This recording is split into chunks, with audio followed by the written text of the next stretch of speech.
ಈ ಜಗತ್ತನ್ನೇ ನೋಡಿದಿರುವ ಒಂದು ಸಣ್ಣ ಜಗತ್ತು. ಅವ್ರ ಜಗತ್ತಿಗೆ ಬೇರೆ ಯಾರೇ ಹೋದ್ರು ಮರಳಿ ಜೀವಂತ ಬಂದಿದ್ದು ಬಹಳನೇ ಕಡಿಮೆ. ಮನುಷ್ಯರೇನೋ ಹಂದಿ ಕೂಡ ಜೀವಂತ ಬರಲ್ಲ.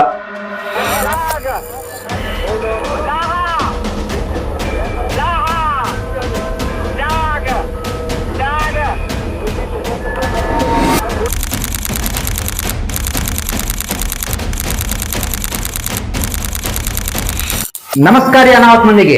ಇವತ್ತು ನಾನು ನಿಮ್ಗ ನಮ್ ದೇಶದ ಅಂಡಮಾನ್ ನಿಕೋಬಾರದಲ್ಲಿರುವ ಒಂದು ಸಣ್ಣ ದ್ವೀಪದ ಬಗ್ಗೆ ಹೇಳ್ತೀನಿ. ಆ ದ್ವೀಪಕ್ಕೆ ಹೋದವರು ಮರಳಿ ಜೀವಂತ ಬಂದಿದ್ದು ಬಹಳನೇ ಕಡಿಮೆ. ಮರಳಿ ಜೀವಂತ ಬಂದ್ರು ಕೂಡ ಮೊದಲು ಜೈಲಿಗೆ ಹೋಗ್ತಾರೆ, ಆಮೇಲೆ ಮನೆಗೆ ಹೋಗ್ತಾರೆ.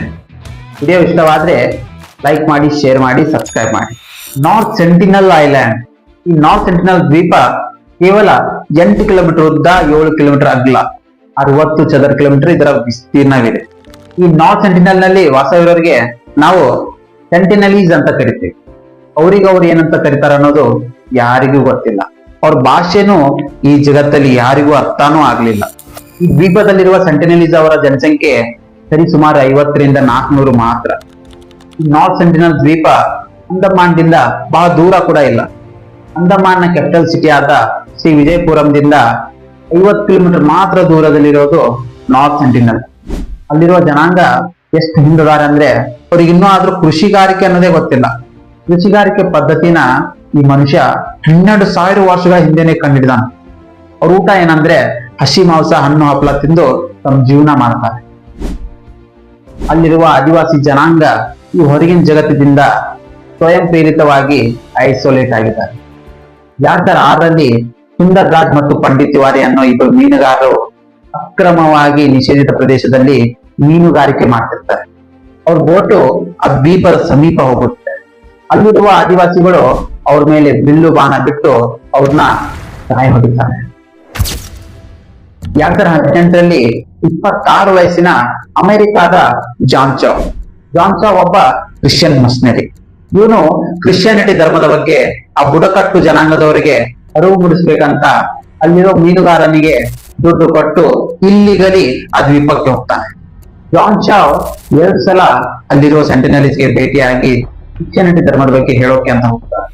2 ಸಲ ಕೂಡ ಅಲ್ಲಿರುವ ಸೆಂಟಿನಲೀಸ್ ಅವ್ರ ಮೇಲೆ ದಾಳಿ ಮಾಡ್ತಾರೆ. ಅವರು ಅಲ್ಲಿಂದ ತಮ್ಮ ಜೀವನ ಉಳಿಸ್ಕೊಂಡು ಓಡಿ ಬರ್ತಾರೆ. ಅವರು ಆ ಮೀನುಗಾರನ ಜೊತೆಗೆ 3ನೇ ಸಲ ಹೋಗ್ತಾರೆ. ಅವ್ರು 3ನೇ ಸಲ ಹೋಗೋಕೆ ಮುಂಚೆ ತಮ್ಮ ಡೈರಿಯಲ್ಲಿ ಬರ್ತಾರೆ, ನನ್ನ ಜೀವಕ್ಕೆ ಏನಾದ್ರೂ ಆದ್ರೆ ಅದಕ್ಕೆ ನಾನೇ ನೇರ ಹೊಣೆ ಅಂತ, ಇಲ್ಲಿರುವ ಜನಾಂಗ ಅಲ್ಲ ಅಂತ ಹೇಳ್ತಾರೆ. ಆ ಮೀನುಗಾರನಿಗೆ ಹೇಳ್ತಾರೆ, ನೀನು ಇಲ್ಲೇ ನಿಂದ್ರು, ನಾ ಹೋಗ್ತೀನಿ ಅಂತ. ಅವರು ಒಳಗೆ ಹೋಗ್ತಾರೆ. ಬಹಳತ್ತಾದ್ರೂ ಜಾನ್ ಚೌ ಮರಳಿ ಬರ್ಲೇ ಇಲ್ಲ. ಅವಾಗ ಆ ಮೀನುಗಾರ ನೋಡ್ತಾನೆ ದೂರಿನಿಂದ ಅಲ್ಲಿರುವ ಆದಿವಾಸಿ ಜನಾಂಗ ಅವರನ್ನು ಸಾಯ ಹೊಡೆದು ಮಣ್ಣಲ್ಲಿ ಮುಚ್ತಾ ಇದ್ರು. 1991ರಲ್ಲಿ ಇಂಡಿಯನ್ ಆಂಥ್ರೋಪಾಲಜಿಸ್ಟ್ ಮಧುಮಾಲಾ ಚಟ್ಟೋಪಾಧ್ಯಾಯ ಅವರು ಆ ದ್ವೀಪಕ್ಕೆ ಹೋಗ್ತಾರೆ. ಅಲ್ಲಿರುವ ಸೆಂಟಿನಲೀಸ್ ಅವರಿಗೆ ತೆಂಗಿನಕಾಯಿ ಕೊಡ್ತಾರೆ. ಫಸ್ಟ್ ಟೈಮ್ ಅವರು ಈ ಹೊರಗಿನ ಜಗತ್ತಿನವರಿಗೆ ಫ್ರೆಂಡ್ಲಿ ಕಾಂಟ್ಯಾಕ್ಟ್ ಆಗಿದ್ರು.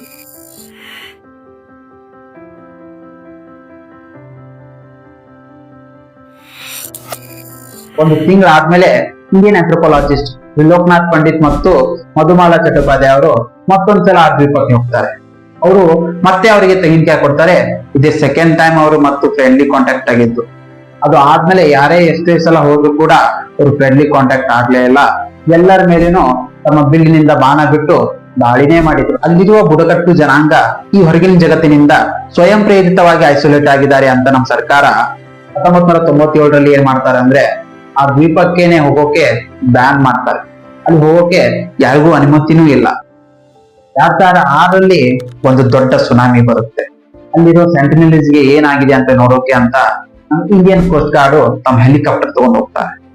ಅವಾಗ ಅಲ್ಲಿರೋ ಸೆಂಟಿನಲೀಸ್ ಅವ್ರು ಏನ್ ಮಾಡ್ತಾರೆ ಅಂದ್ರೆ ಹೆಲಿಕಾಪ್ಟರ್ಗೆನೆ ಬಿಲ್ಲಿನಿಂದ ಬಾಣ ಬಿಡ್ತಾರೆ. ಅವಾಗ ಗೊತ್ತಾಗುತ್ತೆ ಆ ಸೆಂಟಿನಲೀಸ್ ಅವರಿಗೆ ಏನೂ ಆಗಿಲ್ಲ ಅಂತ. ನಮ್ಮ ದೇಶ ಎಲ್ಲಾ ಜನಾಂಗದವರಿಗೂ ಸರಿ ಸಮಾನ ಹಾಕೊಟ್ಟಿತ್ತು. ಬುಡಕಟ್ಟು ಜನಾಂಗ ನಶಿಸ್ ಹೋಗ್ಬಾರ್ದು, ಅವರು ಕೂಡ ಇಂಪ್ರೂವ್ ಆಗ್ಬೇಕು. ಜೈ ಹಿಂದ್, ಜೈ ಕರ್ನಾಟಕ.